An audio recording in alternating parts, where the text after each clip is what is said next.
banking. Wow, why am I so excited about banking today? Because if you haven't really thought about banking, you probably are underutilizing this incredible resource available to us. So, but before we get into banking details, I want to talk about bank accounts. Should you have a bank account? Absolutely. There's still companies that run with cash. I don't know how they do it. There's very few in the United States, but it is all over the world. So get yourself a bank account, obviously. And but once you have it, you need to reconcile it. Not once a year, once a month is a minimum. If you can, every other week. Personally, it's once a week. I reconcile. Now, I don't have a high volume business and my business isn't in trouble. But if you've got a big enough business, daily reconciliation can really help fine tune your cash flow management. And if you're in trouble with your cash flow, you have to do it daily. You need to know what that balance is that day, how much cash is available, so you can operate and get yourself out of the mess. All right, let's move on. Next thing, if you are a business and not running as a sole proprietor, you've got a business entity, you should be using commercial bank accounts. Commercial banks with a business account is more of a clarification. Many of the people I talk to and I work with have bank accounts at small local banks. Why? They feel they get a better level of service, maybe, or they feel like they're going to have some advantage if and when the time it comes to get credit. Well, I think there's a couple of myths. Number one, from a service perspective, if your big bank isn't giving you the right service, then you need to go find another banker at the bank. I know lots of people who are bankers. All they want is to make friends with you.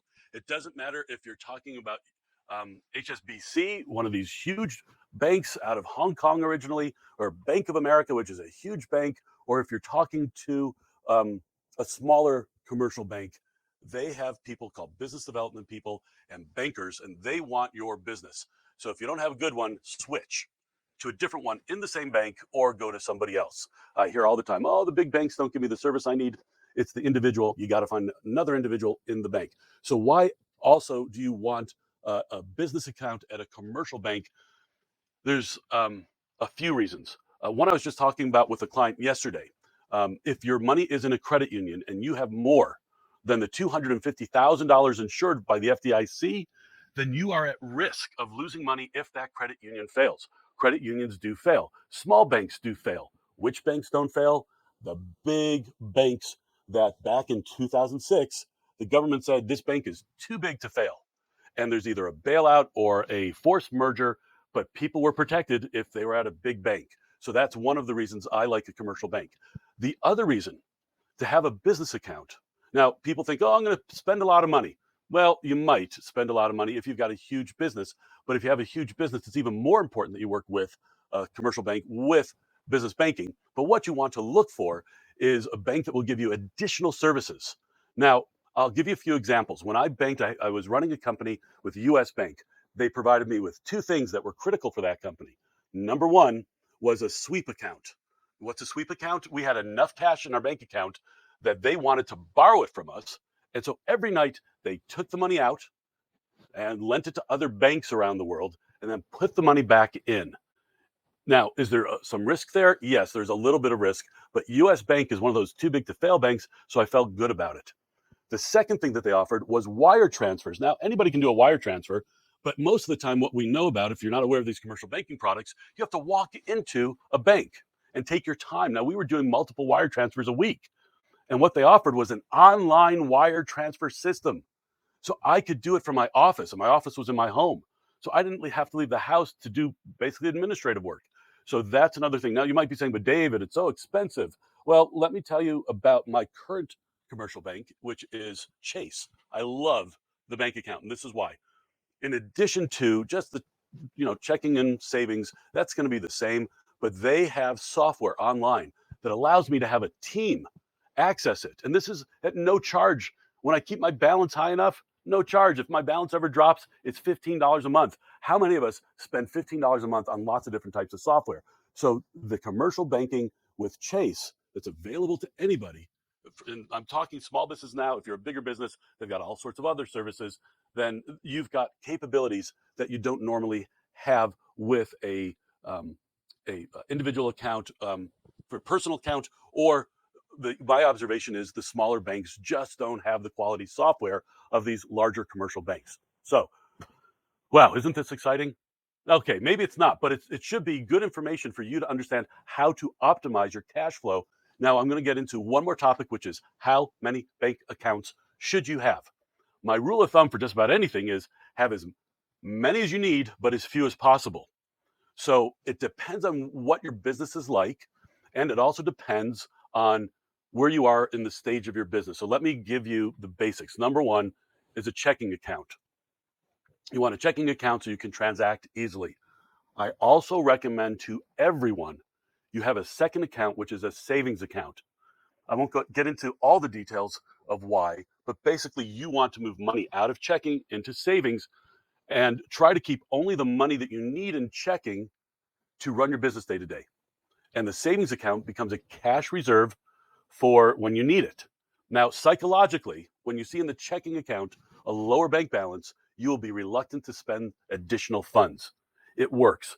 Millions of business people all over the world, smaller business people, this is what they do, the two account system. Now, there is also a philosophy made popular by a book called Profit First. I recommend the book that it says open up a third account for profits, for taxes, for money that you're going to need to pay out. You should be paying yourself and you should be paying your taxes. And too often, people don't pay themselves and people don't have the money for taxes when it's tax time. Next account, if you need it to open. Committed funds. What does that mean?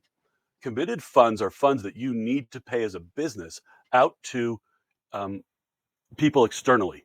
I'll give you an example. Somebody puts down a deposit and you need to deliver the product. Those funds can be set aside so you can purchase the materials, purchase what's meant for that project, and ensure that you have those funds available. If you've got a construction company and you just got a $5 million contract and $1 million deposit, and you need to go out and buy materials, well, you want to separate that out to make sure you've got the money to pay for materials. So that's for external obligations. Next one on the list is a deposits only account. What does that mean? It's an account where the money goes in and then you pull it out and fund the other bank accounts and you leave a minimum amount there. Why? Because that deposit account becomes known to people outside your company that you trust. It's for clients to directly deposit it. It's for money to come in. And if somebody has your bank account number, they can possibly pull it out. So keep a minimum amount there, bring in the money and pull it out. And actually with a commercial bank account, you can have that automatically move to a different account every night. And you don't even have to touch it with the right bank services. And the final account, if you want to have five, now you can combine some of these and make them multi-purpose and just keep track through your accounting software. The final account is internal funds that are committed. What does that mean? It is things like payroll. Wouldn't it be nice to have 4, 5, 6 weeks worth of payroll in a separate bank account? Wouldn't it be nice to have, I don't know, holiday bonuses in a separate bank account? Wouldn't it be nice to have anything that your company is obligated for your internal employees and to yourself, if you're a business owner, put it in that bank account as reserves. Well, that's it for today. Banking. Use a commercial bank. Use a business account, not a personal account. And then finally, use more than one account so you can separate the funds. It will help you manage your cash and avoid cash shortfalls when you have multiple accounts. Thank you so much for being here with me. My name is David Safir. Again, my website is davidsafir.com. I'd love for you to sign up or leave a message. If you're not connected with me on LinkedIn, connect with me on LinkedIn, and you have a great day.